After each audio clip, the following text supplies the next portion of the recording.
लोकसभा चुनाव से एक साल पहले विपक्ष को बड़ा झटका लगा है।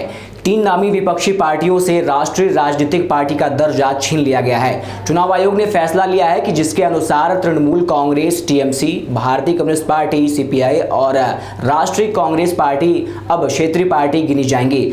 चुनाव आयोग ने दूसरा बड़ा बदलाव किया कि आम आदमी पार्टी अब राष्ट्रीय पार्टी बन गई है। अब चुनाव आयोग के इस निर्णय को राजनीतिक रंग देने की कोशिश की जा सकती है और कहा जा सकता है कि गुजरात चुनाव में कांग्रेस का लगभग सुपड़ा साफ करवाने में प्रत्यक्ष या परोक्ष रूप से काम आने वाली आम आदमी पार्टी को फायदा दिया गया है और 3 विरोधियों को धराशायी करने के लिए इस आशय का निर्णय लिया गया है। लेकिन नियमानुसार और तकनीकी रूप से यह फैसला एकदम सही है। सही इसलिए कि किसी भी राजनीतिक पार्टी को राष्ट्रीय पार्टी का दर्जा पाने के लिए 3 में से कोई एक शर्त पूरी करनी होती है।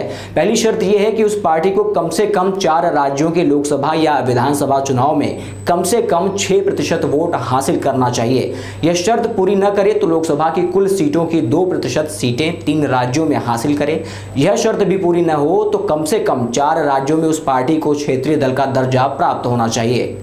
एनसीपी, टीएमसी और सीपीआई अब इन तीनों में से कोई भी शर्त पूरी नहीं करती, जबकि आम आदमी पार्टी पहली शर्त पूरी कर ली है। उसने 4 राज्यों में 6% से ज़्यादा वोट हासिल कर लिए हैं। ये 4 राज्य हैं दिल्ली, पंजाब, गोवा और गुजरात। पंजाब और दिल्ली में तो आम आदमी पार्टी की सरकार ही है। गोवा में उसने 6% से ज़्यादा वोट हासिल कर लिए थे और गुजरात में उसे 13% वोट मिल गए थे, इसलिए अब वह राष्ट्रीय पार्टी हो गई है। ऐसे में यूपी निकाय चुनाव के पहले सपा आरएलडी को बड़ा झटका लगा है। चुनाव आयोग की तरफ से आरएलडी का क्षेत्रीय पार्टी का दर्जा समाप्त कर दिया गया है। अब सवाल उठता है कि गुजरात चुनाव के बाद ही आम आदमी पार्टी को राष्ट्रीय पार्टी का दर्जा दिया जा सकता था, लेकिन नहीं दिया गया।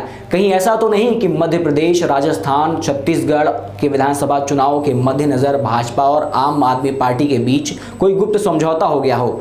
आशंका कोई भी हो सकती है, सही भी हो सकती है और गलत भी, लेकिन प्रमाण के बिना कुछ नहीं कहा जा सकता, क्योंकि राजनीति में कुछ भी संभव हो सकता है।